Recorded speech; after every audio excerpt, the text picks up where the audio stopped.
start the Board of Trustees, the Education Planning Committee meeting for the August 2nd, 2023 meeting in session. We'll start that. First, we want to welcome Dr. Laura Ortiz, Provost and Vice President of Academic and Student Affairs. I think I said that right. Yes. Well, welcome very much to FLCC. We really hope you enjoy it here, and we're very happy to have you. You bring from Illinois? Yes, from Naperville, Illinois, and Waubonsee Community College in Sugar Grove, Illinois. Oh, nice. Well, wonderful. Well, we hope you enjoy our 4 seasons. Sometimes it happens in 2 weeks. Don't let that scare you, okay? Absolutely beautiful. Nice. Thrilled to be here. Thank you. Wait till the fall, it's even better. All right, thank you. Thank you. All right, so first we will review the June 7th minutes. Any questions, comments, concerns regarding the minutes? Good. No? All right. Then we have an enrollment report update from Michael Fisher.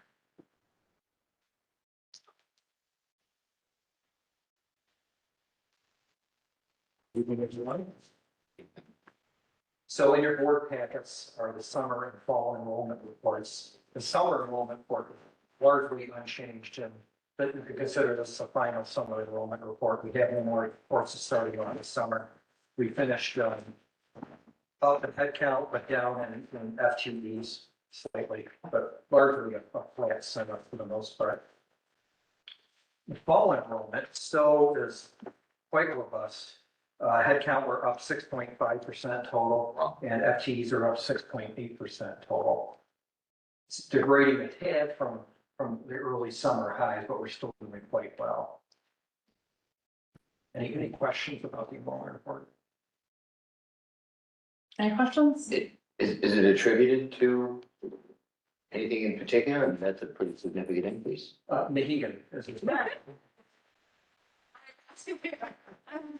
No, I mean, I think we're comparing ourselves to last year when we were under the cloud of COVID. And I think we front loaded a lot of the registration this year, thanks to Mohegan's group. I think that's largely the difference. Okay, thanks. Any other questions for Michael? All right, thank you. Yep. All right, next, we have the PACE Preparing Our Students for Success presentation by Megan Murphy and Sarah Whippen.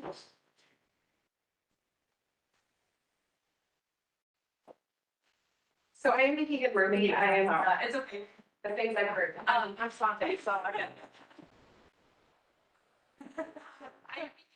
I'm the Director of Academic Advising, Career and Transfer Services, or ACTS, as you'll often hear our office referred to. Sarah is out there, and I'm sure she'll jump in if she needs or wants to add anything. So it's great to be with you. It's great to be here. I am going to give some updates and observations about the PACE pilot project, which we are starting to implement as we speak. The PowerPoint that was in your packet has everything you'd ever want to know about PACE. I'm not going to go through that. I will, but it's all yours, and I'm happy to answer questions on it. I will refer to that handout that was sitting on the table, though, just as a visual so you can see different components of PACE and how our students will begin to engage with the program. So as a reminder, PACE is a pilot retention initiative designed to target first semester students before and throughout their first semester, utilizing a success coaching model to assist students in navigating collegiate life at FLCC. And PACE is persistence and completion excellence. Utilizing ACPA data, we are targeting 4 academic departments within the first semester. Using that data and looking at departments that had high attrition rates as a way to kind of pick what ones we wanted to start with. And so those departments are social science, computing science, health science and human performance, and nursing. And in your packet, that's on page 14, so if you want to refer back to that. We expect, we'll see what shakes out by the end of August, but we expect to work with close to about 800 new students within those departments once it's all said and done. Cohort sizes will range between 250 to 375, depending on our numbers, which are looking good right now. So if you look at the PACE handout, you'll see that students in the PACE program, in the pilot, will start with those pre-semester appointments. And that's where we are right now. So I really think of this as introducing or reintroducing FLCC to those students, establishing trust with that student between the coach and the student, and then reviewing those important onboarding steps, and there are many. Starting May 29th, Colleen Johnson, who is our Assistant Director of Student Success, and she's really been at the front and on the ground of all of this, started meeting with incoming students across all of those majors. And as of today, she has had appointments with, or scheduled appointments with, over 100 students, which is about 15% of students in those departments that are already registered or have upcoming appointments within the next week or so. That's a lot of students, 100 students for one person. So we are very excited. 2 weeks ago, Dustin Stalnaker was hired and started as our new success coach. So now we have 2 bodies doing this work and making these phone calls. So as we get deeper into August, we will be able to reach more and more students with these phone calls. A few observations so far, things we've learned, things we're seeing and experiencing. One, students are responding. So they are making appointments, they are keeping these appointments, and they're lasting about an hour. That tells me a lot of things, right? That tells me that this is needed and wanted for our students. This type of outreach is a good thing. Second, students are asking Colleen a lot of questions about how to use their financial aid. In particular, about how to use financial aid for things like books, materials, and housing. They don't know how it's available. They don't know what it looks like. They are unfamiliar with the process, as we probably all were the first time. And she is spending a lot of time translating what we say for students to understand. And so we've already had some really quick takeaways that our language doesn't always translate to students naturally. And I think we need to think about what we call enrollment steps. Maybe we don't call that. That's enrollment steps, right, to students. But how can we make this easier for students? So I think as we're getting into this, as we're having these conversations with students, we're just going to get smarter. And so we will definitely help those students in the pilot. We will get smarter for all students as we start to navigate these systems and make them easier for everyone. Students are asking about searching for books and materials. So they are going onto our website and it's not intuitive. They are having trouble navigating it. So even though emails are sent to students after they register with a list of steps, things they need to do, like books and materials, they're having trouble doing that on their own. And one of the great things that we have done and may attribute to where our enrollment is at is we've implemented Slate, so working very closely with admissions. And so when Colleen calls a student and they have questions about how do I find books and materials, we've sent that information to the student, but it doesn't always make sense to them when they get it, or they don't fully understand what we've sent. So Colleen or another success coach or advisor, we can go right into Slate, and we can resend that email automatically to the student. So in real time, she can sit there on the phone with the student and walk through those next steps in a way that's accessible to that student and makes more sense right then. Students need further explanation of modalities and expectations, particularly around online and remote. In advising, we spend a lot of time having these conversations. I often say, it doesn't really make sense to the student until they're in it, right? Until they're closer to the start of that semester. And so Colleen is seeing a lot of questions about those modalities. And so she can have conversations with students about the differences, the expectations, and then start to share some tips about how are you successful in an online student, in an online class. So often we explain to students, think about your schedule just like you would if you were coming to campus. Think about structuring that Monday, Wednesday, and Friday as if you were coming. Think about how you make that schedule for yourself, right? So sharing these tips ahead of time, right? So students can start day one with that expectation, with that understanding, instead of maybe down the road, or never asking that question. And then finally, success coaching takes a psychosocial approach to working with students. They are not mental health counselors, but coaches are asking questions to understand the student's experience learning, right? What has your experience been as a student? And those conversations start the first 10 and 15 minutes getting to know the student, right? Establishing trust and rapport, how their summer been going. They're taking an hour. So imagine if you and I talked on the phone for an hour, what we might cover, right? And what Colleen is finding is that many students are disclosing that they have a disability, or they are sharing that they have other learning or personal needs, that this one-on-one pre-semester phone call allows us to have, right? Something that in advising, we just don't have the time to do, right? We don't have the bodies to be able to do that. So now we can connect them with resources sooner.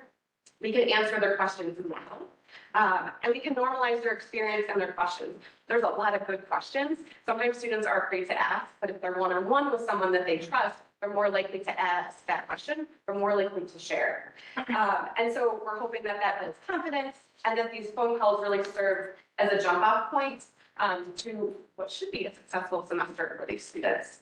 So that's a little update about where we are. We are learning a lot about our students and our systems in deeper, I think, meaningful ways, and cautiously optimistic that this model will help us retain more first semester students. So with that, I will stop and I'm happy to answer any questions. Anyone have any questions? Whether it should be able to, Or Sarah wants to add something. I'm sure she does. Thank you, Mickey. I don't need to, Okay, here. it's very explanatory. So thank you for that. My question, is this a unique model to FLCC, or is it something that is shared or used by other community colleges? So great question. So this is based on a lot of research and best practices. So it's new to FLCC, but it is not new to higher education. Is there a software that's common amongst other higher education institutions? Sometimes. Okay. We are utilizing Starfish, we have Chatbot, so now that we have those bodies to help with that additional outreach, I think we're gonna really be able to leverage what we already have. And those are also not uncommon, the Chatbot's a little newer. So some of the software is similar. The models can change depending on size and structure, where the success coaching model may live, for example. But it is certainly a model that is based on best practice research. So this is really our template, if you will. This is FLCC's template, Yes. right? Yes. Okay. This is how we're choosing to do it. Do you have other peers that you touch base with in other community colleges or other higher institutions? Yeah, there are actually a few that are starting to utilize this success coach model. I worked actually at a previous institution where my title was success coach and academic advisor. There were a lot of us to be able to do that work. So I think it just depends on the institution and the need and the departments and how advising or success coaching may be structured. So we're going to learn a lot. I'm very excited about this. This is a really good thing for FLCC. So you mentioned Megan. Are there others like Megan as the student numbers grow? Oh, I'm sorry, it's That's okay. okay. Yes, so there are 4 designated employees that are working on the PACE model. So Colleen is the assistant director Okay. for student success.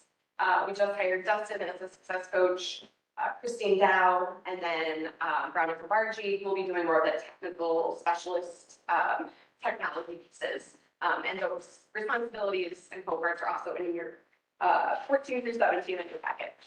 Identifiable. Well, thanks. Sounds like you're having some real success. Congratulations. Yes. Yeah, thanks.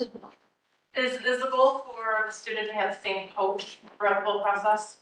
Great, yeah, so right now, it's aimed at that first semester. It's very likely as these relationships are established, that they will stay. The goal is really to get them to that second semester.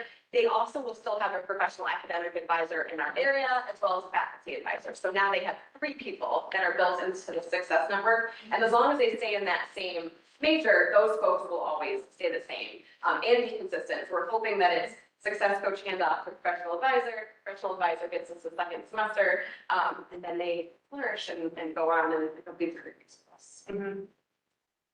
Any other questions? Fascinating. Thank you. Thanks. Next, we have a resolution of appreciation. Barb? Or for Barb Pamela? She will be with us at the September meeting, scientists, so. Okay. It is in the postponement to the. It is in the packet though, to be read tonight. That's correct. Yeah, so it's gonna be presented in a framed resolution by her, but it is technically supposed to be approved. Okay. So we'll do that at the full board meeting? Okay, resolution. Dr. Ortloff, we have approved the FLCC strategic plan for 2023 to 2029, second read. Yes, so this is the strategic plan that we presented to you last month. And I'm happy to answer any questions if you have any questions based on your read through the last month. I know we have discussed it several times. Any questions or comments regarding the strategic plan? Are you comfortable that the various groups that have had input have had the opportunity for input? Yeah, I feel quite confident around the process. As I think we've talked about a little bit in here, this was for sure a challenging year to come in and do strategic planning with a number of transitions and just this sort of post-COVID rebirth. But what I was very excited about was the fact that a lot of people showed up, and in particular, the committee did really, really good work and really committed to outreach. So it became very much a committee-driven, grassroots-driven effort, and that's particularly important for buy-in when we go to implementation. As you all have heard me say many times, implementation is, where the money really comes in and where the rubber hits the road, so to speak. But if you haven't done that due diligence, you can't get to that. That's what's so important in that. So we had very good outreach. My personal favorite piece of this in terms of our development was the student involvement was extremely high, the highest I've ever seen in my career, which was very exciting. And I'm not 100% sure why, I think we did some innovative things to get them involved, but it was great to see that particular community, which can be harder to reach and where strategic kind of feels a little far away for them to really engage and give us so much input. So yes, I'm confident around that. And as you may recall, it was passed by College Council at their last meeting in May. Interesting you say the student, but to compare it to the previous strategic plan, you can kind of hear that voice, if you will, kind of almost a sense that it's a little more prevalent. I believe that's true, so I'm happy that you see that as well. Yeah, thank you. Just strong leadership from the student. And was it a universal, things within the students, Yes, in general, our student corporation, others who tend to have a strong presence in all of our work, and they are a diverse group unto themselves. But the student survey had over 300 respondents, which is quite a large number for a student survey in the spring semester about a strategic plan. And it had when we looked at some of the demographics on there, so it was a good representation of our student population. Any other questions or comments regarding the strategic plan? Okay. Any questions or comments regarding the admissions policy? This was our second read also. All right. Second read on the immunization policy. Any questions or comments concerns regarding that policy?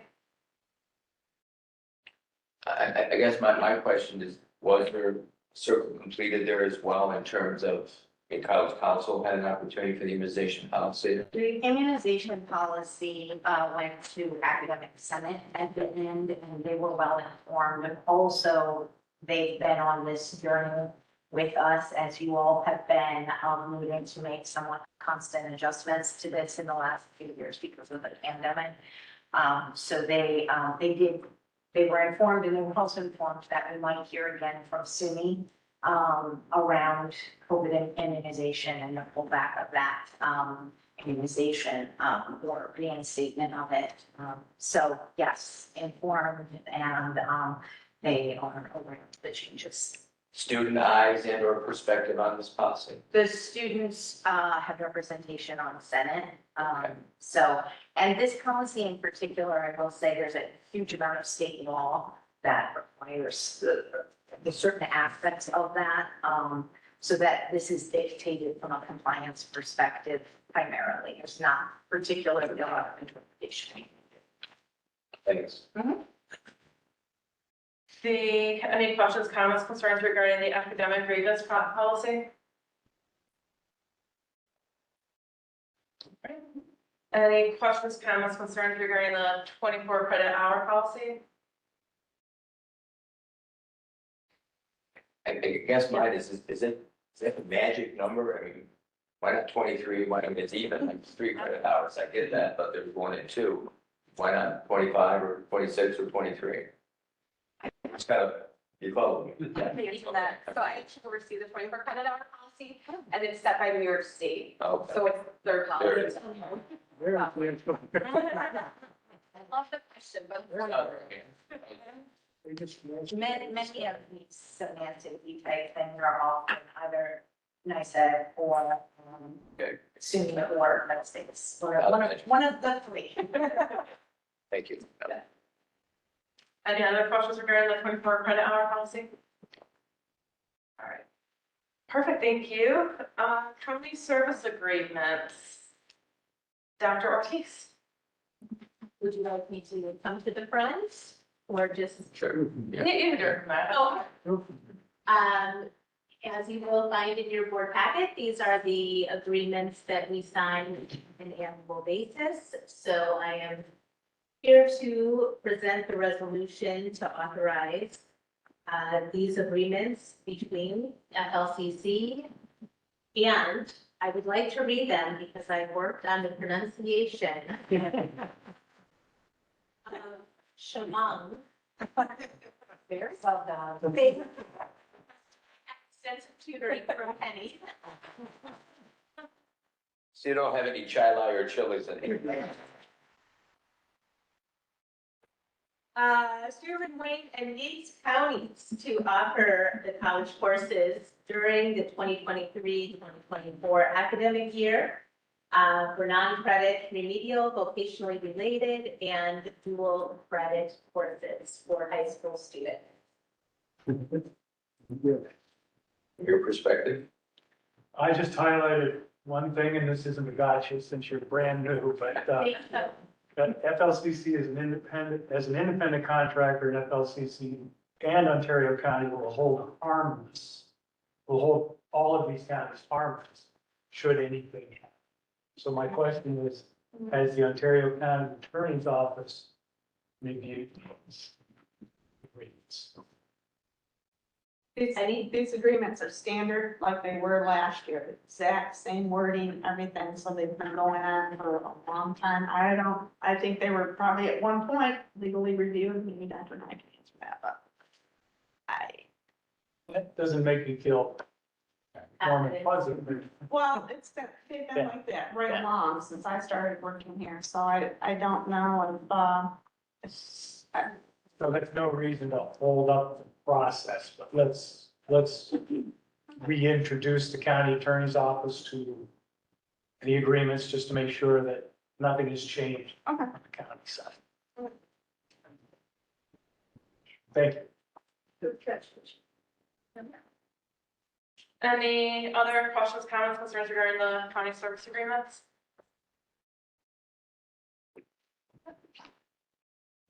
Perfect. And then we have an administrative appointment application. Yes. So I don't understand it.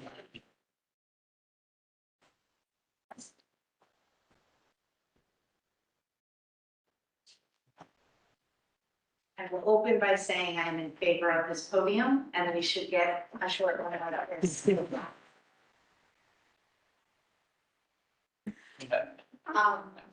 I will continue by saying, members of the Board of Trustees, Dr. Nye, I am here to present to you for permanent appointment Jaden Donahue, who is in the room here. Mr. Donahue, Jaden, is simply one of the most wonderful assets that we have at FLCC. And, I feel very lucky because in the last couple of years, I've been able to stand up here and talk to about several people in my area who are amazing and wonderful. And doesn't that just say so much about the colleagues we have here at FLCC?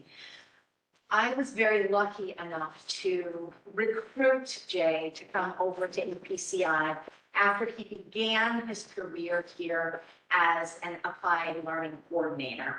And he joined us after many years of experience in what I would call education adjacent nonprofit work. And that perspective is so valuable to bring into the work that we do here, to bring in that perspective of the way education works in different ways, in different communities, and for different people. And we've all benefited from that. In that work, as you may recall from the memo that I submitted to you for FLCC, when he was working with applied learning, he and I had the opportunity to really work on some questions about what are we teaching and what are we learning in our applied learning. And that's a big question that we ask in the assessment world and at FLCC often, as you know. And what I really saw in him was this keen ability to ask and answer these questions and bring people together to dig in and say, how do we do this better? That is not easy work. It's not always welcome one, right? Sometimes people just want to say, hey, I think I'm doing an okay job. And I see some smiles. I'm noting them. But he does such an excellent job of saying this work matters. Let's look at this, let's dig this in. How do we make this better? How do we ask good questions? What data can we look at, but also what reflections can we have? And it is a both and. It's not just numerical. It's a process of really thinking about the heart of teaching and learning, which is the heart of our mission here. So his ability to do that was what I saw, and luckily I had an opening, and luckily I was able to convince him to leave work he loved and take a chance on us at APCI. And let me say, boy, are we lucky. Not only did he join us as we were in the middle of a pandemic and in the middle of trying to get reaccredited, and he jumped right in, really just saying, how do we get this done? How do we do this together? But then we went right into SUNY changing all of their gen ed requirements.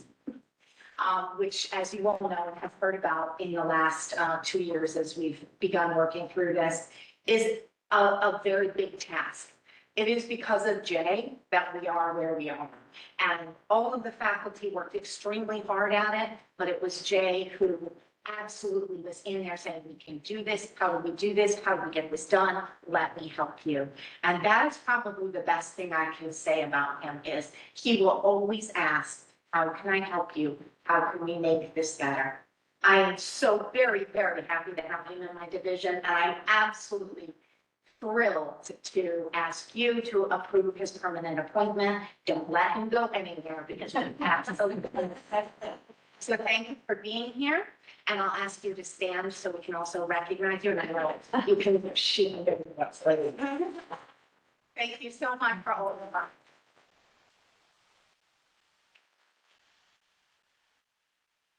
Thank you.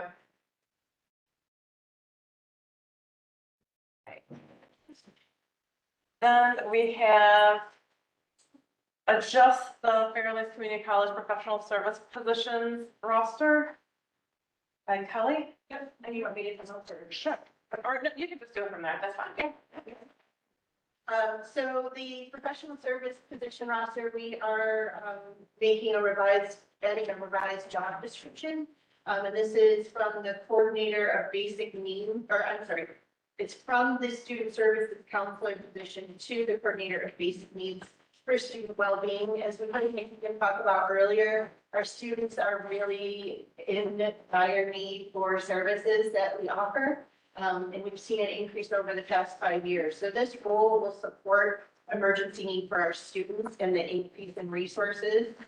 So we're realigning our needs, and there is a modest increase associated with this to support the additional work that's needed. So kind of moving from student services counselor to coordinator of basic needs. Any questions? Okay. Then we also have, non-unit employee reappointments.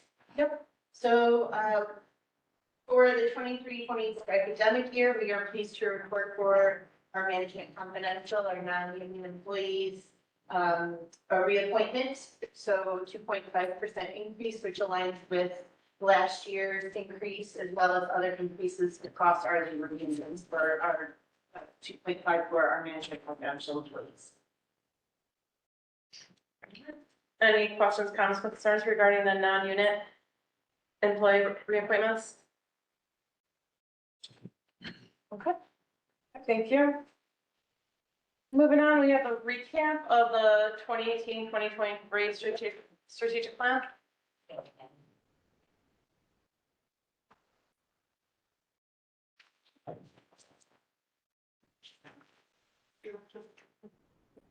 Just gonna put the PowerPoint on.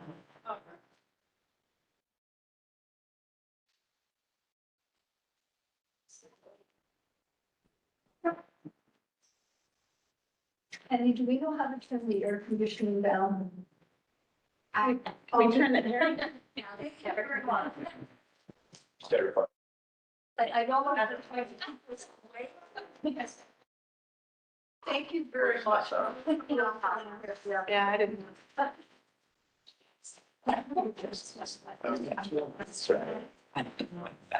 Don't get it very often. show you that. Walmart, they say Walmart. Grab these two Walmarts. So you should have this in your packet as well. It's an additional item. Okay, yes, additional item. I did change the color background on a couple of slides, but it's the same wording. It was hard to see. So hi, everyone. It's the time it is again. So this is, Donna, my stuff's right there. If you need to sit right there, just push my, yeah. This time we're gonna talk a little bit different because as you know, and I gotta share this with you. Okay, no problem.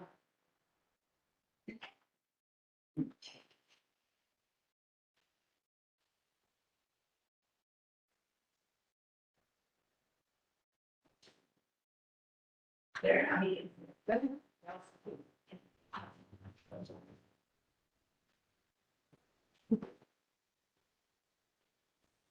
Can you make it outside, Chuck? Make it. Yeah, thank you.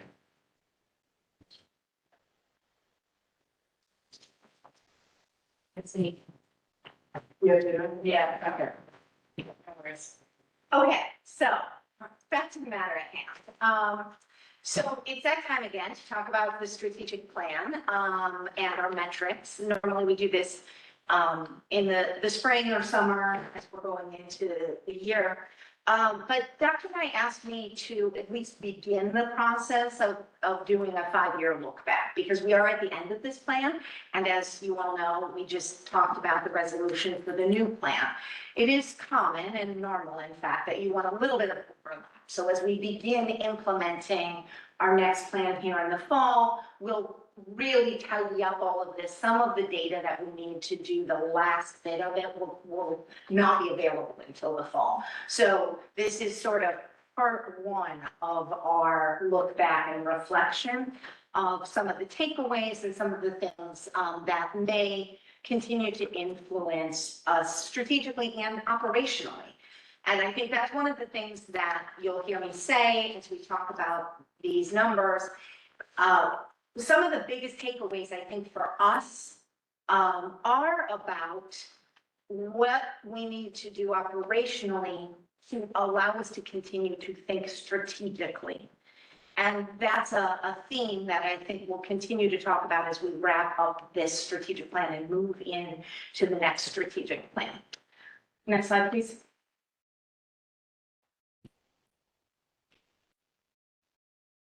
There we go. Keep going. I put a lot of those in, so those will be annoying to do that. Sorry about that. So we're going to start talking about objective 1, and you'll recall this is retention or persistence. This is probably the largest objective. There's also a lot of metrics in here to talk about. They break into sort of 3 main categories, looking at retention, fall to spring, fall to fall, and then completion and graduation, so completion of courses or persistence. This is also the biggest one where we really want to make sure we get our last numbers to come in and fully understand this. So today will be sort of a beginning of what does that 5-year trend begin to look like? What are some of the lessons we think we know about? And then we'll wrap this up for you in the fall. Keep going. We're going to start with looking at fall to fall or fall to spring retention as opposed to fall to fall. One more time. So fall to spring retention, we always look at, at this time of year because we've just managed to go from a fall to a spring and we want to look at that. That's particularly important though, when we think about the presentation that we just had from Mohegan. Because one of the things that we have figured out during this particular plan is we struggle with some of our students in the first semester. So this doesn't necessarily look only at first semester students. So those numbers aren't going to be absolutely pure for only students that started in a first semester. That's a different data set. But it is an important thing to track. Understanding not just the traditional fall to fall retention, which is sort of what you always see if you pull up national statistics. They're always looking at fall to fall. We're going to look at fall to fall in a minute too. It's an important metric, absolutely. But when we look internally at where our students are really struggling, we've zeroed in that our first year students struggle the most in their first semester, the second most in their first year, and so forth and so on, right? And then as we get them beyond that, we actually graduated higher numbers than most of our peers. So this metric is one that 5 years ago, 6 years ago, when you all passed that strategic plan, those of you who were a part of that, which is most of you, may recall the state of what we were looking at when we looked at data. Does anyone remember that? I mean, it was sort of like the dark times, right? We didn't have an ability to really begin to disentangle some of these things because we weren't looking at them. And that's probably the biggest change that has come out of the strategic plan as we've built an infrastructure and an understanding around simply measuring, disaggregating, understanding key measurement points around the work we do. And this board and this strategic plan has been really instrumental in that shift. So overall, one of the things that you've heard me say as we've had these conversations over the last 2 years is this strategic plan, by and large, is a strategic plan that took place during COVID, right? We had about 2 years, a little bit less, before we fully went into the pandemic. And 2 years, 2 academic years. And we see that in some of these numbers quite consistently, and we see it in some of the objectives, and I'll mention that. But here, one of the things that I think we also see by tracking our strategic objectives during a pandemic is, while our aim when we came in was to improve from our start, for much of our numbers, what it has become about is recovering after dips that came from COVID. And for the most part, we've done that really well. So I think that isn't always what we came in thinking we would do, but we also didn't come in thinking there would be a worldwide pandemic. So I think that is an interesting theme, and also one that's important as we think about what we're going to next, where we're going next, what we're ready for. Okay, let's go on to the next. So the other thing that I want to talk about is aspects of DEI and aspects of what we've discovered to some degree, right? I said this is the beginning of the conversation. There's actually quite a bit to dig into on this particular topic. But in our fall to spring, and similar, we'll talk about this in a few minutes with Paul, we see a steadily increasing retention rate for our students of color. We also, when we look at our next objective, we'll see a steadily increasing enrollment of students of color. That's a positive thing, because increased enrollment does not always mean increased retention. They are not lockstep, but they are both upward trend. And that is something we can build off of. They are also not equitable. So while these are increasing, our students of color are not equitably retained. They are not retained at the same rate as our non-students of color. That means we have work to do, but we're on the right track. And that's very exciting to see in the course of 5 years, to see fairly significant change in enrollment and a steady increase in retention. Next slide, please. And first generation students, we really haven't seen a major change. So this is an area we can continue to work on. The trajectory is the same. So that means that when the overall population has fallen, so has first gen, right? If the overall population is retained higher, so is first gen. So it's lockstep.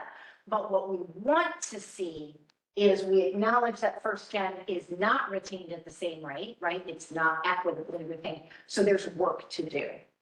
And something that we need to keep in mind as we continue on our journey for continuous improvement. So just a question, how do you define unknown in this particular category? It means they don't tell us. They get a new response. Yeah. First generation status is the bane of many institutional researchers' existence, because it's ill-defined. And the best way, the most common way for taking it from your data is from the FAFSA, where students identify certain first gen characteristics. Not all students fill out a FAFSA. Not all students have the correct information. As we were just hearing from Mahegan, students really struggle with financial aid. First gen students much more likely to struggle. So there's a lot of problems with the data. This is not our problem. It's not unique to us, but it is one that is challenging and it's somewhat difficult to overcome. We do have some other sources where we can sort of dig in a little bit, but it's not like a universal source that we can get out of the student information. Nice. Next slide, please. So this is one that we did not initially start looking at Pell until partway through our strategic plan. And the reason was we didn't have the infrastructure. We had to build the infrastructure to do any of this, right? We're not looking at any of these data points beforehand. So just that unto itself is sort of an exciting development, again, from an operational perspective to support strategy. This is also where we see how students having been more impacted by the pandemic. That means their recovery is more challenging. Not a huge surprise, but it is also instructive to us as we think about things like PACE, where we're reaching out and we're looking at who do we need to help, who may have more recovery time. This is also on par with or similar to what most educational institutions are seeing, that communities that were hit harder by the pandemic, their recovery after the pandemic is likely going to be more challenging. You see this also in K-12 schools where they still have a fair amount of COVID money for about another year under the legislation that provided them with COVID funding. And one of the biggest things they're talking about is learning loss in highly affected communities. So that's a lesson that we're already seeing, but we will probably continue to see as all educational institutions begin to manage it. Next slide. All right, so moving on to fall retention. So big drop here, right? Where we go into the pandemic. Other than that, we're beginning to see a recovery, but we're not necessarily getting back to where we were. So this is another one of those situations where we still have work to do around full-time retention. And as I said, this is also one that we will do another year of data on this. So we're going to want to revisit this as we fully put the strategic plan to bed. Next slide, please. And retention, however, with students of color, when we look to fall, is maintaining, right? It's actually, although inequitable to non-students of color, it has fared better. It's doing better. So what that tells us is some of our interventions, some of the work that we've begun to do there is at least allowing us to move forward. It doesn't mean we're where we want to go, but like the fall to spring, it's an indication that we're on the right track. Next slide, please. And similarly to first generation, it's essentially not changed. So it's an area we probably want to dig into more, focus more on as we proceed, because we're not seeing a lot of change in the numbers. Next slide, please. And this follows the same pattern as fall spring. Next slide, please. Okay, so moving on to graduation rates. This is one of the areas that we have seen the biggest decline because of COVID. Now, remember that our graduation rates, they're a lagging indicator, right? They're an indicator that takes a while to go through because most of our students take 150 to 200% of the time to get through. So you really have to allow that time to elapse, which means you're sort of always constantly looking to see and compare. Well, if I look at 150% 2 years ago, how did that 150% look compared to now? And the big impact of COVID is clear to see here. So we need to keep an eye on our graduation rates. Now, one of the things we have to remember is this is a relative strength of the institution. So while we aren't faring as well as we were, it is still benchmarking wise something we do well, especially when we look at our SUNY peer institutions. So that's great. We also don't want to lose that, right? We want to make sure that as we look at the impact of the pandemic, we don't just sort of say, well, it'll go away, right? The indications in the education world, as I was just sort of discussing with the K-12 conversations, is this isn't going away, right? We need to take seriously the concepts of learning loss, the fact that we need to continue to focus on graduation and not let up on it. So there are strategic implications for this, but numerically, we're absolutely sort of in the midst of the pandemic impact on graduation numbers. Next slide, please. So completion rates similarly are following that, so similar to graduation. This is a measure that, we've been looking at for several years with the strategic plan that looks at that first term course completion rates. And overall, we're seeing recovery out of the lag that we saw during the pandemic. So we need to continue working on this and trying to move it up. But we are seeing some, which is good. And 2-year success rates, the thing that's sort of interesting here that we found is that with our fall 21 cohort, they had some issues with overall credit success, which we saw in the previous slide, but they are maintaining or appear to be still on track, which is exciting that, again, some of the interventions that we put into place when we identified that students were struggling during the pandemic seem to be working and helping and keeping people engaged. And we're going to go ahead 2 slides. Okay, so what have we learned? The biggest thing I think that we have learned around retention is one that I'm going to probably repeat 2 more times tonight, and that is if we don't measure it and we don't measure it with an eye to equity, which means disaggregating our data, then it doesn't matter. Did we know this before we started our strategic plan? Okay, we probably knew that, but we didn't have an infrastructure. And by infrastructure, I don't just mean like fancy software. I mean that tough questions are asked by our board of trustees when we come here, which you do, right? That the Strategic Enrollment Planning Committee is looking at data on a regular basis, that the Academic Senate is asking about course completion, that, we in cabinet have a regular schedule for what data we're reviewing and how we're talking about.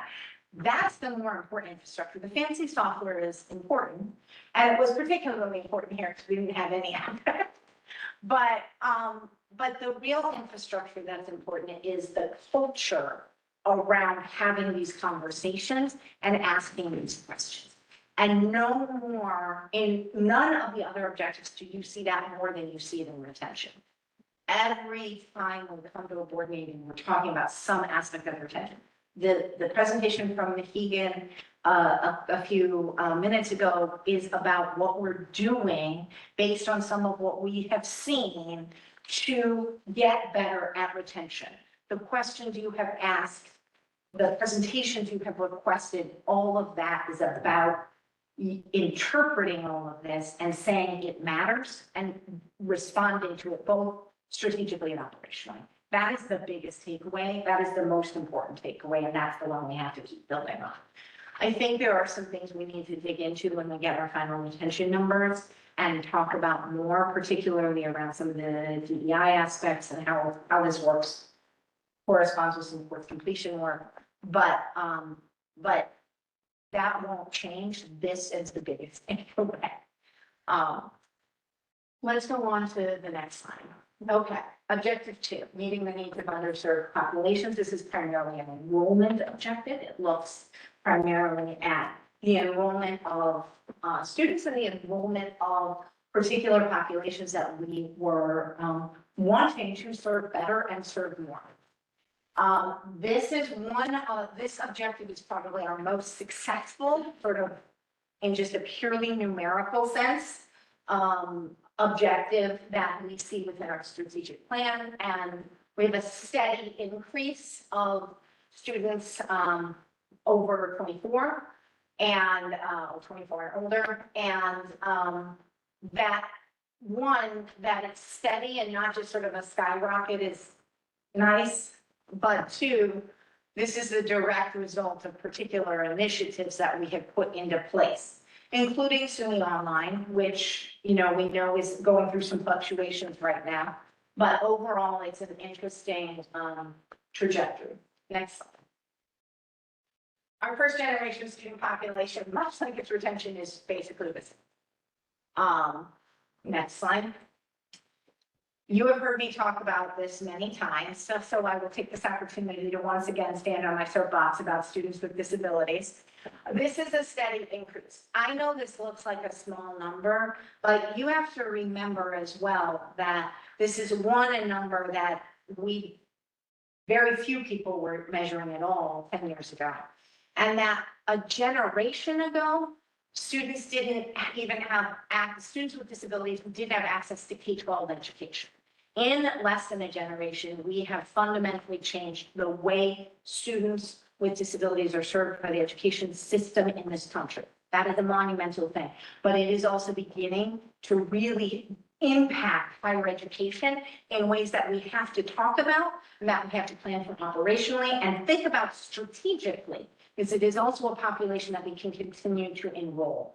And some of the conversations that we've been having about serving neurodiverse students, the hiring of an executive functioning coach in our ASAP center, those are all things we've been doing in order to do this better.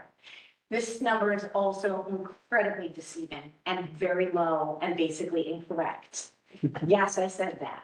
This number measures people who have usually an IEP from high school and know how to go in and register with disabilities. Many, many, many more of our students have disabilities, are undiagnosed with disabilities, or are suffering in particular from mental illness, which is a disability to learning. So it's underreported, but it's growing even in its reported. So if we can take it for a proxy for all the other things out there, we know this is an area with strategic opportunity and operational need. Next slide, please. This is also an interesting development. We have for sure have fewer employees than we had 5 years ago, but our proportion of our employees of color has increased, particularly in the last year. These 2 years are very pandemic influenced in terms of staffing, so those numbers are also probably not what we would see in sort of a normal trajectory of measuring staffing. So again, I hate to keep saying that, but it is true. So something for us to continue to think about.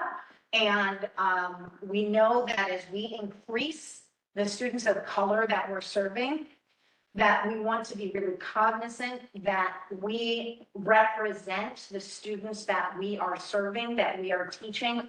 A diverse faculty and staff helps serve a diverse student body better.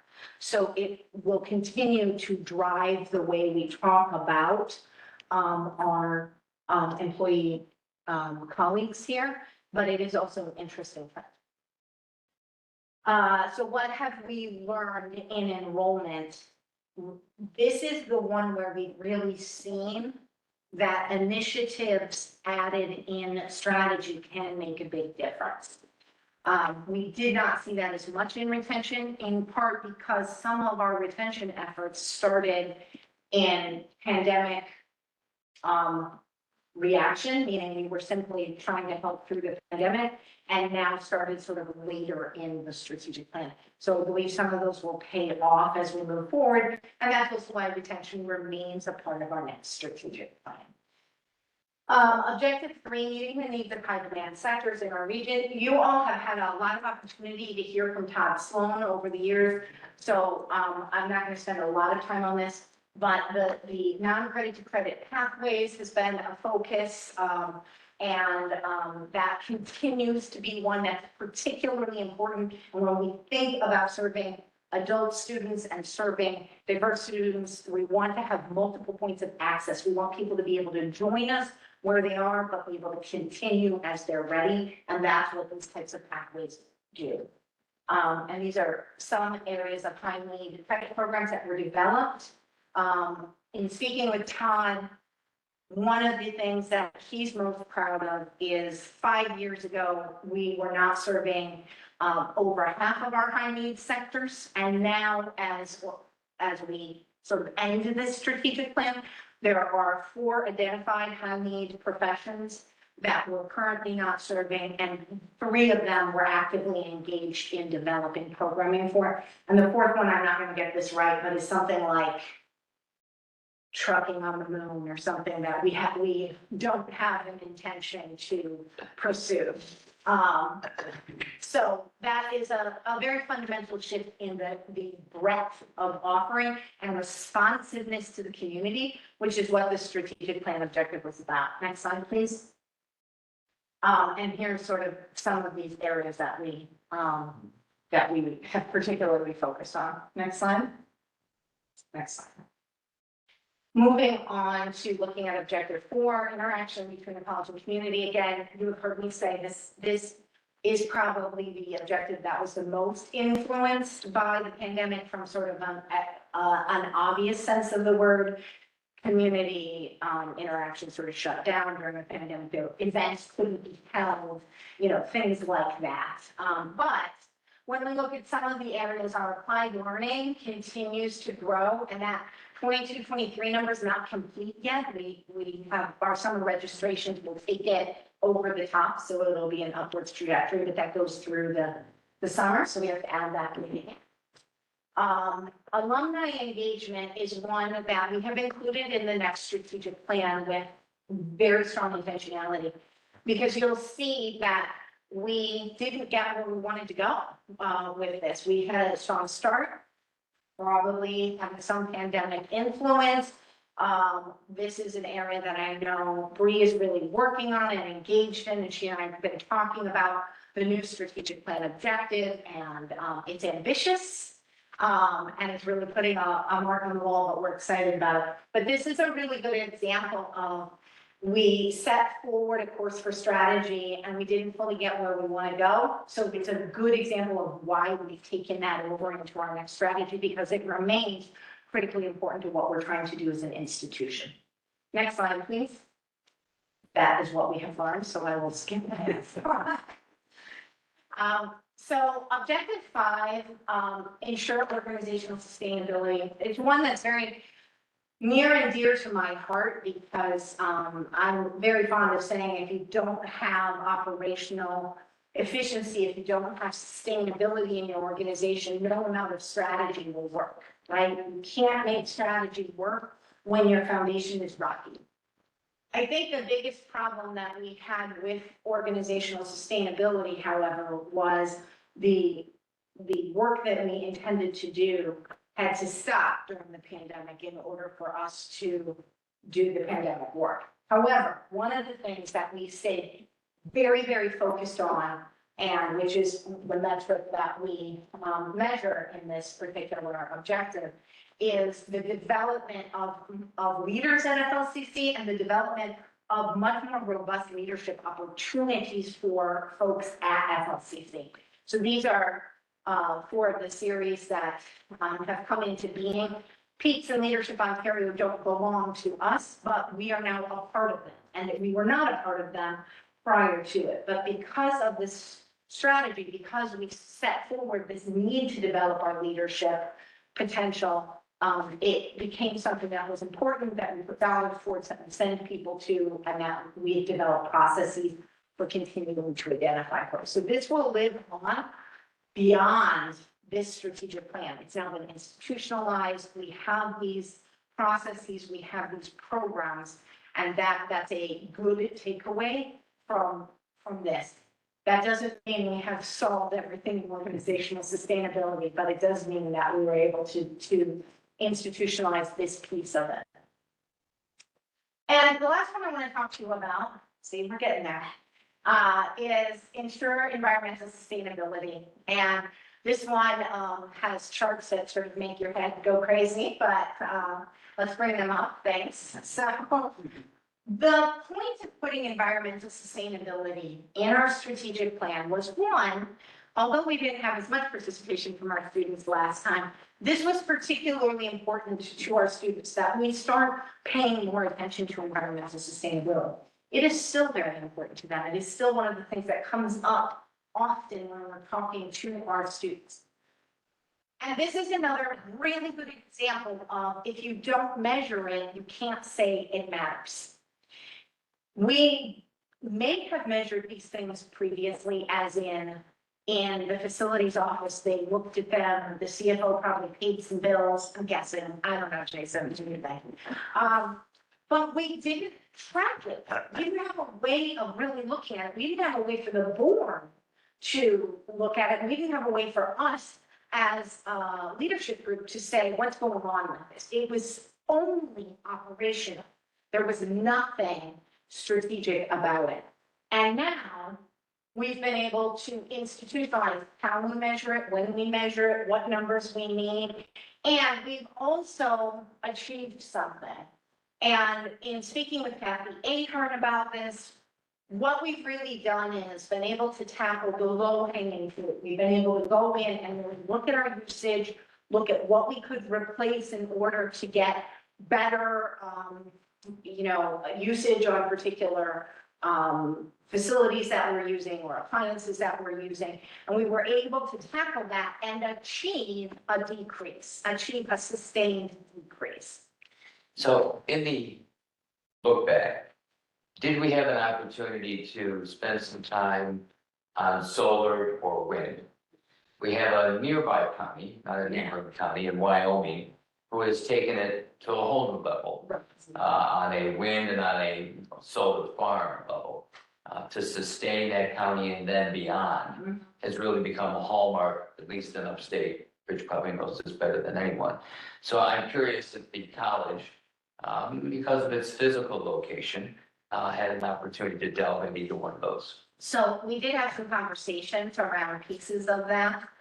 And we also have a particular plan for sort of going forward, the moving from low hanging fruit to medium hanging fruit to large hanging fruit, sort of as we stepwise go through it. And looking at renewable resources or adopting renewable resources is a piece of that particular puzzle. I think what you're mentioning though is also an important piece of that, and that's really sort of putting objective 6 and objective 4 together. Is this an opportunity to have conversations with the county or with other cooperative partners around what's next? So my takeaway from all of this for you is we've now set this up as something that we look at. That is no longer behind a closed door. That's no longer just done by a facilities person and by the CFO. It's now part and parcel of how we consider and make decisions. So that's, I think, a challenge to all of us to keep that in mind. And then as we develop strategies going forward to look at that. Jason, do you want to add anything to that? I know. Yeah. I know that I brought it up, it's something that, we talked about as far as when we work with facilities master plan, solar, being one of those avenues. Are we going to invest in that? We've talked about, there's a lot of grants out there right now, so are we gonna take advantage of that? Electric charging stations for cars, electric cars, and installing those, there's grants out there. We're working with the county to see how do we become more sustainable in that way from an environmental perspective. So it is in discussion. It is going to be built into the facilities master plan that we're looking to finalize this year. So all of that, I think, will Okay. come. Yeah, so then my follow-up is, nice to hear about the master plan. What about reminders for the 23-29 plan? Has this been maintained in some level? Yeah, it's a good question. So we did not maintain it as a particular objective. And the reason behind that is we believe that it is an opportunity and an innovation, which means that it is part and parcel of our third objective, which is opportunities and innovation, and that we have developed the ability during this strategic plan to now track it and take that up. The facilities master plan has sort of fleshed that out and map up to the strategic plan, but we didn't put it in as a separate objective. You might remember also that we sort of decided broadly as a group about a year ago, actually, in not this room, but our usual room, that we wanted to keep sort of 3 spheres that we would focus on and not get too broad, allowing our master plans to fill in detail. So that's very much sort of the plan there. It is an opportunity and an innovation to keep building off of this. And the overall decision was that the facilities master plan is a very robust plan and it would be able to fill out a detail. So to recap for my benefit then, or others, is that I'm hearing you say that maybe this is then part of our DNA and part of our operational efforts as opposed to maybe part of the strategic plan. Yeah. It's more part of our everyday effort Mhm. that might fall into a master plan. Yes, exactly. Okay, thank you. Mhm. Okay, and the last thing I'll say about this, similarly, January to March, Jason mentioned this, grants, et cetera, but part of what we achieved during the strategic plan was really doing, and working with NYSERDA, the New York State, office that manages all of this, to do an energy audit, to look at those low-hanging fruit and identify sort of next steps. So that was an achievement of this plan. When we went into this plan, we didn't have that, and now we do. So that is exciting, and Kathy Ahern is also sort of ready to pounce, which is a good place to be as we move into our next phase. Okay, so my last, what have we learned? I think the biggest takeaway beyond what I've already mentioned, disaggregation and measuring, is the commitment to continue conversations around strategy and operations. What is that relationship? When we started this journey 5 years ago, 6 years ago, it was Dr. and I's first year, I think. It's a bit of a blur, these last few years. So he's coming in at the beginning part of his presidency, and the shift in culture around talking about strategy and making strategy part and parcel of what we're doing is fundamentally different. That allows us to move, I think, further and faster under this strategic plan than we were able to under the other one. But it requires us to continue that commitment together. It doesn't work if it's one person's plan. It has to be multiple people's plans. It has to be implemented at every level of the organization. And some of the areas we excelled in, we see that some of the areas that we make as much progress in, is where we really need to concentrate on how do we implement this further, across and down within the, organization. Any questions? So I just, I think all, all the 5, 6 points are fine, but I am so glad the retention is going in the right direction. It is. Because we've had some very low years, Yes. and to see the progress is really great. I think the biggest lesson in retention, aside from just the measurement, which I talked about, is we have made progress with areas where we put intervention in. And the social scientist in me really appreciates that reinforcement of my career path. That when we put our heads together and we sort of say, hey, we have identified a problem, what is it that we can do to make this better? We're seeing movement. And what we saw in enrollment, I think we can apply to other aspects of retention. But also the retention of students of color in particular, is a trajectory that we should be very proud of. Any other questions? Donna? This may be a question for Jason, I'm not sure, but, can I assume that moving forward with the new strategic plan, that the financial reporting will be part of that and we'll be able to sort of see at a glance as a board, revenues, because I'm thinking you need to think about revenue and expenses at the same time. So to be able to see what's happening with revenues and expenses overall, like efficiencies that have been achieved because we did some program with NICER or something. Is that underway? Is that? I would want to intertwine it, right? That the way that we built out the strategic plan from, if we were going out and getting nice survey grants to pay for solar. Exactly. That now we see that our expenses related to energy consumption for electricity is down because we're utilizing the solar power that we have now. So that should be able to tell that story when we're doing this review in 4 or 5 years, that we're now looking back and saying we've achieved that strategic objective and we've had this cost saving. So we diverted that cost to be able to help with retention, right? Those costs may go up, to be able to better balance that. So. Thank you. Yeah, I just would find that helpful as a board member. Yeah. Thank you. Any other questions? I just had a comment, and that is, as you look back on this last plan, what was personally most pleasing was the fact that it wasn't a stagnant plan. There was action, there was application, there was communication. And I would hope and even advocate that continue Absolutely. even in a more robust way as we look forward with the next, because it's a 6-year plan. And where experiences with other strategic plans maybe didn't have all of those elements, they seem to have those elements. So that consistency was noted. It's great. So thank you to the entire, Oh, absolutely. realizing it's a large team that's changed. Yeah, for sure.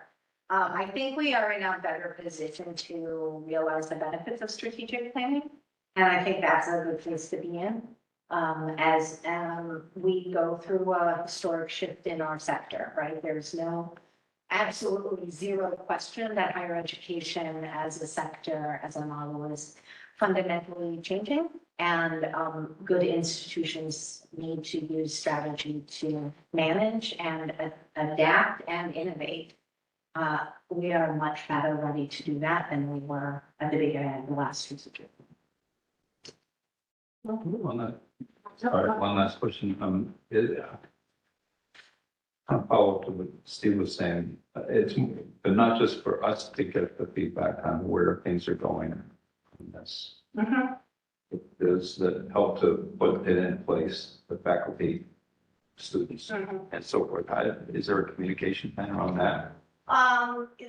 There is, and then, but I differentiate what we plan to do going forward versus what we have done.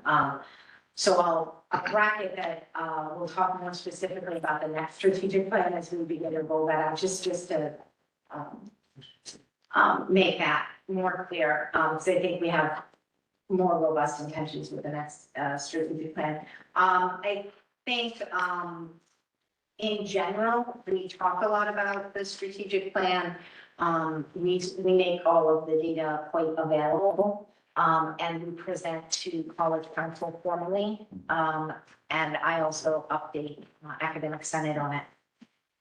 Is that enough? And my answer would be no, it's not. But I think we now also have some of the structures in place to do better. Aspects of the strategic plan, if we break down the different objectives, were used very heavily in particular groups and communicated about a lot. Thank you. Any other questions, comments, concerns? This is a great evaluation and our respect, so thank you. Thank you. Okay, it is 5:46. Can I have a motion to adjourn? Done. For a second? I second. All right, thank you. All in favor? I opposed. Stay. We are out of the education planning and we'll hand it over to finance and facilities. Santa. Call to order the August 2nd, 2023 Finance and Facilities Committee meeting of Finger Lakes Community College. We have our June 7th meeting minutes. Thank you, Penny, for putting those together.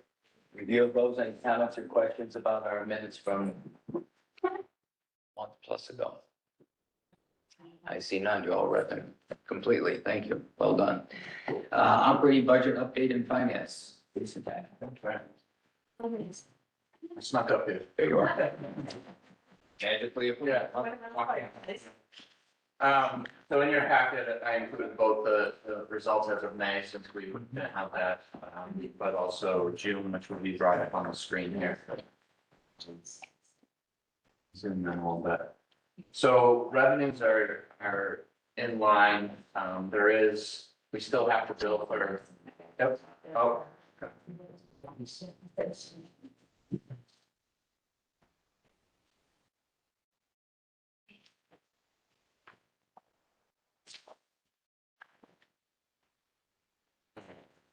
So as of June 30th, we still have some billing to do for other counties, about 500,000 or 600,000 there in revenues that we would still need to bill. And then miscellaneous revenue, we do have some adjusting entries that we're looking at that we're going to clean up here. So I'd expect some of that revenue to come back as we look at comparison from year over year. So we did have some audit adjustments that are just playing through that revenue line. So just trying to see if that will rebalance that to be consistent with previous year. As you look ahead, Yep. the projection from a revenue standpoint, Still thinking that 300 to 500,000 using the fund balance. And a lot of that is related to vacancy savings that we've had in our salaries line. When we look at expenses, revenues have kind of pretty consistent with where we're gonna fall with the budget. Okay. But we did see some salary savings that will offset some of that, so. questions? Under other counties Yep, is, I'm looking at the difference in the numbers, is that just one county we're still waiting on? that's actually, we have to still bill our summer tuition. Oh. So we haven't been able to, we didn't recognize that as of June 30th, but it did get billed here in July. So that will show in our July numbers. Other questions? Okay, Anything else from your standpoint? No. Give you a quick moment and we'll welcome Kelly. Right from there is fine if you'd like, and please, the management confidential schedule. Yeah, thank you so much. So we'd like to move forward with the proposal for the 23-24 academic year. The reappointment of the non-union, also known as management confidential employees, which includes our cabinet members, with a 2.5% increase, which aligns with last year and previous agreements that are. We had a chance to see those in our packet. Any questions or comments from fellow trustees about that schedule? Okay, thanks. Kelly. Jason, why don't you continue right on? You've got a full list here. Short-term contract, please. Short-term contract for photography services with Ricky Van Camp. This is a consistent short-term contract that we have with Ricky, not to exceed $13,000 there. So any questions on contract there? Approval of the lease extension of the Mueller Field Station. So foundation was for the use of the Mueller Field Station for the use of the facility there. College. Certainly, board approve that since you're sitting right here. Let's just go for it. Keep on going, Jim. The approval of the write-off of accounts receivable, so this is for our, Years, right? this was for the fall of 2020, 21, winter 21, spring of 21, and summer of 21, accounts that haven't been collected yet. This is kind of offset with our COVID funds that we've been receiving, so that's how that write-off is occurring. Just, Yeah. is it any substantially any more or less than I what? think it was pretty consistent on where we were last year, for write-offs in the previous balances, so. Question. Well, Okay. The next three were something we had sent through an email approval, the watermark 3+1, as well as our audit firm expenses.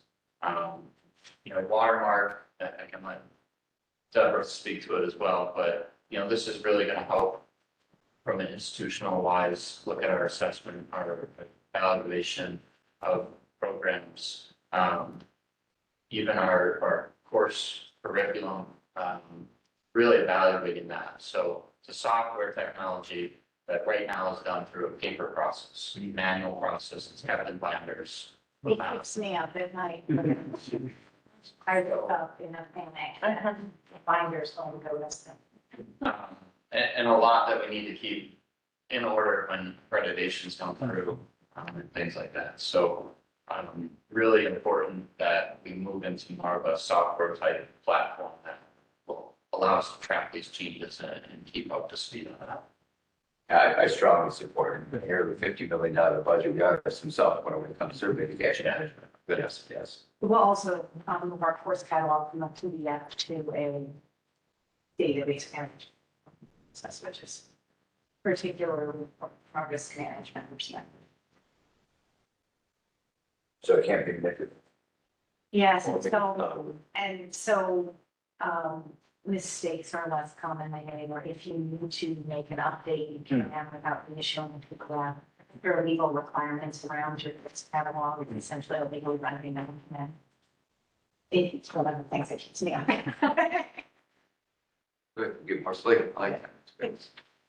3+1 is really just to help assist us with the cash management. So as we have idle cash and we invest it and we earn some interest rates are very high right now. So let's take advantage of that and try to pull some more income in as we look through.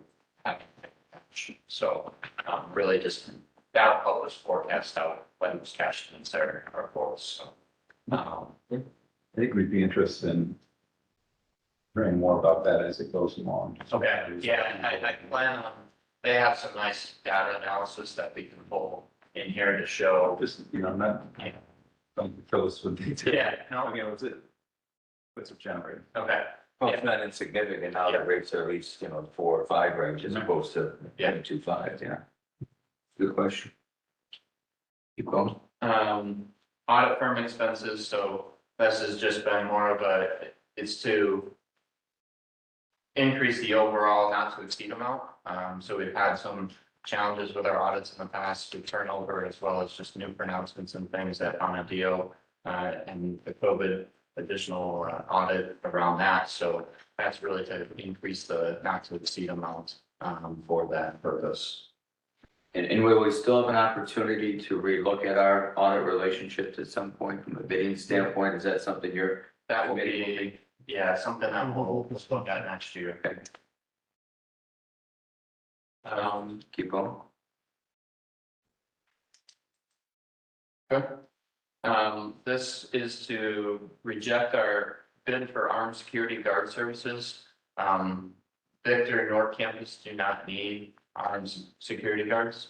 The Geneva campus was the only one that needed an armed security guard, so it was to reject that bid.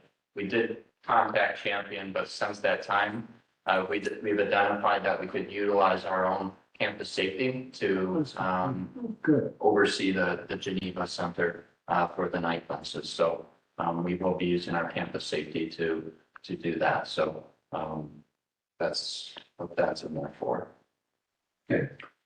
The last one is just to approve the sponsor services. So through Ontario County, we obtain our workers' comp insurance.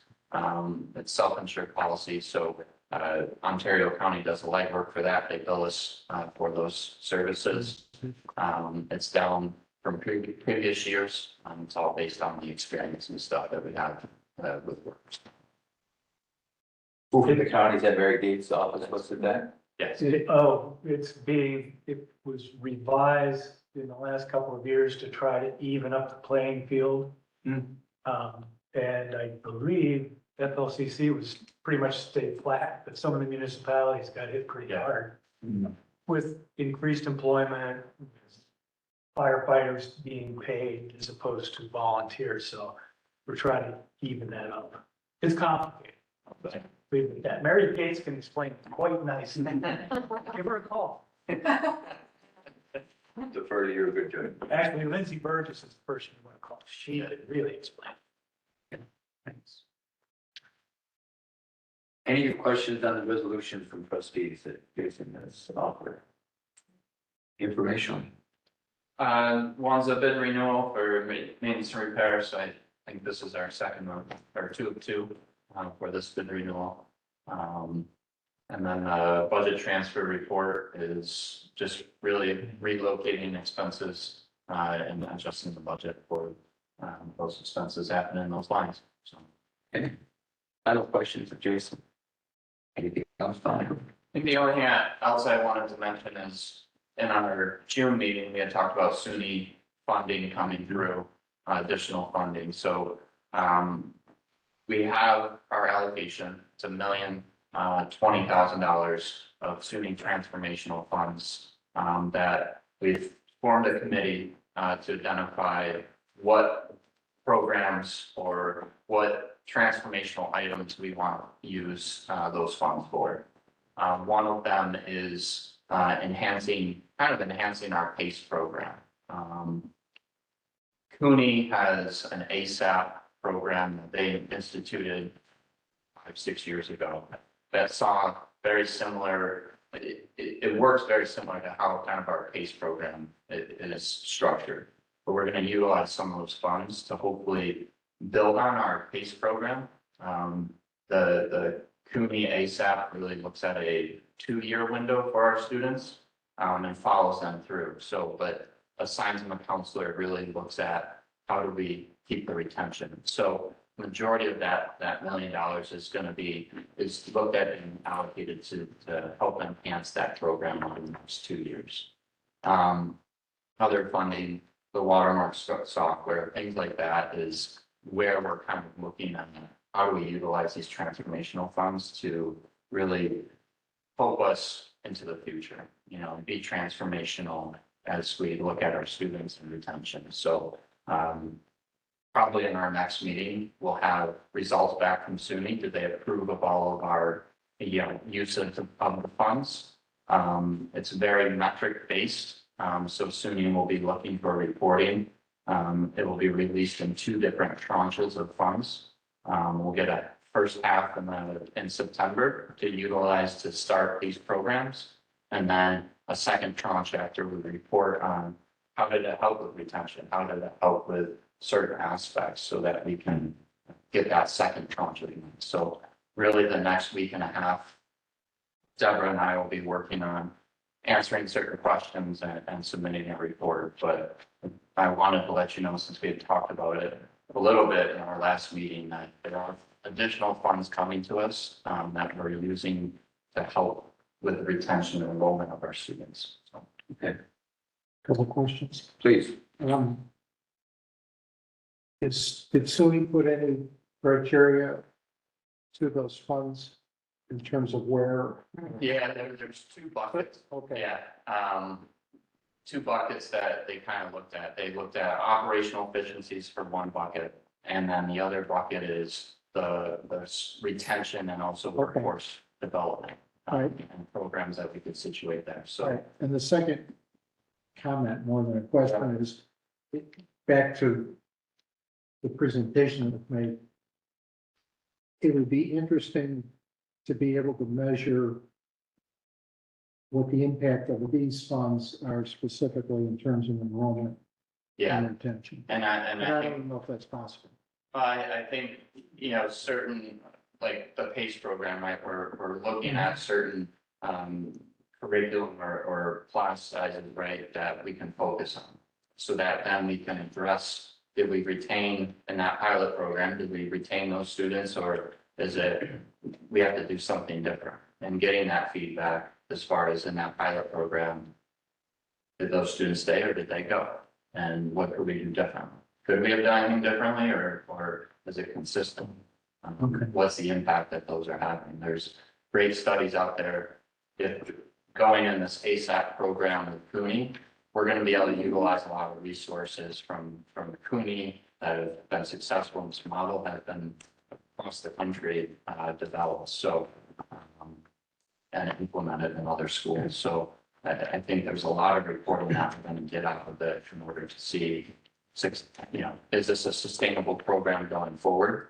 You know, are the retention rates enough to, the program costs a significant amount of money when you look at the funding that goes into it. So, and how do we use the foundation or other things to really build forward the program if we find the success that we're looking at? So. Thanks, Jeff. Other questions? So underneath informational for the trustees, for the minutes benefit, we all might recall as we embarked on COVID, where we would, in addition to our quarterly educational deeper dive types of sessions, we also began that with finance. And so it was decided at our last most recent finance deeper dive, if you will, they were already meeting monthly or 11 times a year plus 4 retreats. We would use those 15 opportunities annually to review finances in that particular format going forward.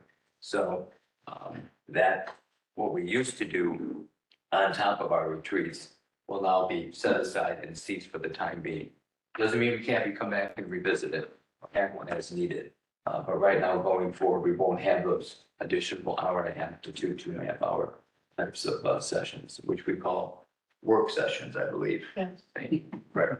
So, but we could get that as a part of the minutes so that that decision was made and many of you were at that particular meeting. So thanks for that input. Our next meeting, September 6th, after Labor Day, first Wednesday of September. I think we take a motion for adjournment of this committee, please. Thank you, Rich. Thank you, George. All in favor? Aye. Opposed, abstentions carried. Thank you, Jason. Chairman, 6:04. So Very good, you did a very good job. I would like to ask if the group would like to continue with the meeting. We have a very short agenda. There usually aren't very lengthy committee reports because, you know, school has been out. Dr. Nye isn't feeling well. Cheryl's got to pick up all this stuff and probably take it back to the college. So in interest of all of Yes. that, yes. Yeah. All right, then seeing that, just see it afterwards. All right, I would like to bring to order, please, the August 2nd meeting of Board of Trustees of Finger Lakes Community College. The first order of business would be public comment. Is there anyone present or virtually that would like to make a comment at this time? Seeing no one come forward, I will continue. I'd like to thank the Mueller staff for having us here tonight. We appreciate it very much. It's a beautiful evening to be here. And we thank you. First will be the approval of the minutes. Will someone move to approve the minutes of June 7th? I'll move it. Thank you, Steve. Second, okay. Word second, all in favor? Aye. Opposed? The motion carries. Resolutions on the consent agenda, I will take them as a block unless someone has an objection. Okay, thank you, Dan. Is there a second? Second, Santa. Thank you, Santa. All in favor? Aye. Opposed? Okay, resolutions passed. Is there any new business anyone would like to bring forward? All right, seeing none, we move on to new business. Is there any new business anyone would like to bring forward? Chair's report. The only thing I'm going to mention is, we had a foundation meeting and, I can do this now with, instead of the association. Bree, do you want to tell them about our new vision for the so we don't get snowed out? Sure, yeah. Very exciting news. Veterans and Valentine's will have its, I believe it's its 8th year and, this coming year. And, the committee has met several times and we've been snowed out, I believe, 2 or 3, maybe the last 3 years in a row. So they have decided to push the date rather than doing a Veterans and Valentine's in the month of February. We will move this to April, and the tentative date, I believe, is April 12th, 2024. The committee will also look at a potential name change since Valentine's might not be as appropriate in April. And so any suggestions for a name change are welcome. And we hope to see you all there. All right, that's all I have. President's report after that. I don't think. First off, thanks, Joan, for moving the meeting along so that I can go back and start recovering. I appreciate it. I'd also like to do what you did as well, Joan, and say thank you to the Mueller staff for allowing us to come down for the meeting. We need to do this more frequently. We did it before COVID started. And then this is actually the first meeting we've had offsite. It was my goal that every year before COVID that we would have meetings at all the different sites. And so it's ironic that this meeting is being held now because it's the first meeting we've held offsite since March of 2020 when we had our last offsite meeting at the Victor campus. So thank you for the staff for doing that. And then also, if Jay Donahue's still there, since I won't be able to say it personally, Jay, congratulations, well deserved, and really humbled and glad to have you on the team at FLCC. I'll keep my report short. First off, just 3 things real quick. One thing in the report, I just would like to add a little bit from what Jason talked about with the SUNY transformational funds. It's really important that we use those monies carefully, but to leverage what we're going to do. And we are looking at it from 3 different areas, the ASAP. And Jeff, that was a great question you asked. We really are interested in comparing what our PACE program looks like that was described by Mahagan with what the ASAP ASAP model would do. And so it'll be interesting to see dual methods of what can be supported and what we can learn from them. But what's also really important in terms of leveraging that, besides we're looking at the watermark software to leverage funds, obviously student retention. And then we talked about workforce development briefly. We're looking at potentially purchasing virtual welders to be able to create another type of workforce development program for the area that's good enough to get basic skills to get folks jobs. So it's really interesting. But what's really important, what I wanted to add to that, is that this is a one-time set of funds. And we may not get this again based on what we know the state budgets are going to look like with billion-dollar deficits coming up starting next year. And what's important when I say that is we've already started our advocacy for budget processes for next year, and it's farther than we've ever been in the past. And why I say that's really important, what we have to focus on is $1 million in a one-time payment to the college is great, but what we need is sustainability, and the state has not been funding the community colleges to the level they should. The prime example is when the four-year colleges last year get $132 million increase in their operational funding, and the community colleges get zero. Is very significant. So the advocacy committee that's gotten started within NICAP and NICIT is starting to really look at that and push that we have to get not just a one-time $1 million set of monies to do good things. We need the operational funding. So that is continuing to go along, and it's really good because it will dovetail well with the increase that the county's going to give us. But I just wanted to say it's important that the advocacy program has already started, and that I hope that it'll be successful this year in ways it hasn't in the past. Two things are not in my report. First off, when you talk about the strategic plan, and one of the things we've said has been important is community engagement for the previous plan and the current plan. And when you want to talk about the third category, which is community engagement in the new plan, we have been working community engagement a lot more than we ever have in the past. And here's a great example that occurred over the summer while we were not in session for board meetings. Gallo came to us and has offered $15,000 of scholarships per year to work with our viticulture program to create different types of wines and work with our students that they'll use for experiments. We asked them to get involved with us a couple of years ago, and it kind of went dormant, but they came back this summer. And I think it's great opportunity. Now we've got two things: more scholarship monies for our viticulture students, and also the ability to work closely with Gallo, which is the kind of things we should be doing. And then finally, I'd just like to say that thanks to the board and congratulations to Christy Parker. We just got an announcement today that for recognition with the New York Community College trustees that this fall, first off, Christy Parker and the efforts that have gone with HoloLens was recognized as one of the innovative practices in SUNY, and will get recognized by the trustees. And also equally important, former trustee McCausland, Lieutenant General McCausland, has been recognized for his efforts as a board member. Will get recognized at that meeting in October.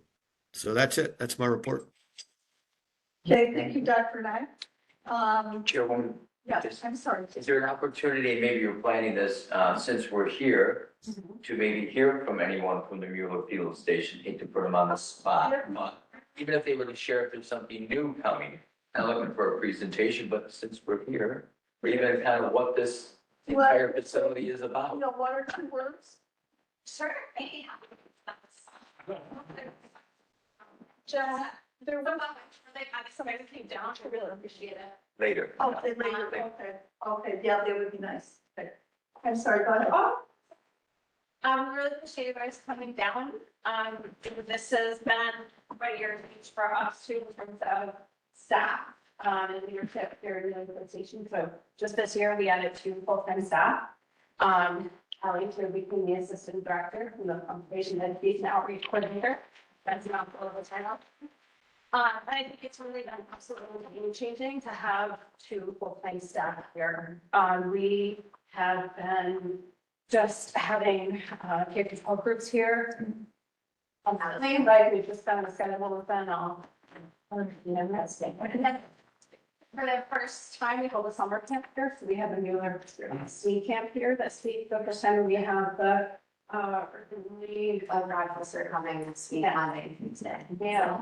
And then Emily's been really fantastic about opening this up for kind of more retreats, space and yoga workshops. And I think that's been a really nice way to pull the community. So I think Allie and I were kind of nudging ourselves a little bit about the strategic goal from the last strategic plan about community, like that I feel like we really community and community college students and all that outreach. With that, then the strategic. I keep doing that. This is a place that our students come to. I teach my ecology lab here, so our FLCC students are here every Friday, as well as live use with fish culture techniques and birds. And wetlands, so I teach my wetlands class here. just taking advantage of the resources here. Other really exciting things we have coming up, just a lot of partnerships with other communities. We have a senior court researcher doing a study on microplastics and algae blooms. We're going to our research. So we're really excited about those connections that we're making with 4 years that are doing. And our focus with our students and the kids is the program is really just kind of being eyes, ears, and finger like doing field studies, collecting data and data with a capital D. More, but it's more apply, which means a lot to me, but how we can take that knowledge and apply stewardship to that. But by partnering with our public institutions, we can then elevate that into publishing research and with partnerships. And we're also really excited about that. So a lot of things, exciting things happen here, and I'm happening here now. And I think so because of that, we're also looking at expanding. Oh, yeah. Kind of expanding the parking lot, making a nice bus route for all of them to come in. And then also trying to get a bunkhouse in here as well, because when I bring my students down here, I will tell you that our sleeping bags like in quarters and stuff. So we're really trying to kind of work towards making that really a place that really can accommodate really what we're doing. So that's my little. I just think adding to the partnerships, you mentioned Rockport, but there's partnerships with County Nature Center, Manatee Lake Watershed Association, Finger Lakes National Forest, the auto, Taylor Marsh, the veteran sites. We do have about 1,000 partnerships that we have. Thanks to these guys, we have a legacy to this new, students here, and they give us money every year to pay. We have $1,000 a year, and we're able to give students, about 40 students a year, paid internships. And not only did you work here, but with all those students that Alan just mentioned. So it's just a lot of leverage. And also, it's been so successful that other groups are looking at it. So, and contributing funding to that. So we have an intern, a Mueller intern this summer at and a Mueller intern at Finger Lakes National Forest. Because I'm like, oh, this model works. We can make that happen here too. So just a lot of exciting things happening. And these interns are, getting full-time jobs sometimes with these work. Yeah, it's a really nice finish. Cool. So we're really, we're not so much anymore in a place, but in the concepts. Yeah, we're excited about things happening here, including people using the space this way. It is a beautiful space. You just say, oh, we should open the blinds because it is gorgeous. And we're really, you're just getting a tip of the iceberg here about, really making yourself paddling. That's one of the most fun things to get in the canoe and go straight out to the lake from here. So we don't even have. We do. Thank you. Yeah. Couple questions. You mentioned the number of groups that you're partnering with. Yes. Conservation District? Yes. Okay, Yes. so you, Well, yes, so, yes. you're in line with Megan. Yes. Okay, cool. It's also really nice to live in Naples because that's where like everybody lives. Not a lot. In terms of creating more vernal pools here in the watershed, Okay. to help the water quality. So They are well knowledge. I'm glad you connected to them. And was there any, during our major rain events and flooding, was the facility affected at all? No. Anyone else? Okay, glad to hear that. There have been previous years, my first year teaching here in 2011. I was wanted in Scotland here. And I was like, great, lunch lessons, except I can't get my students in it because it's too bad. I was like, no. To the board parent said, I think that meeting scheduled here. That evening. That, but that was when we had more boys. Yeah. Wow, that's fine. It's memorable for you as well.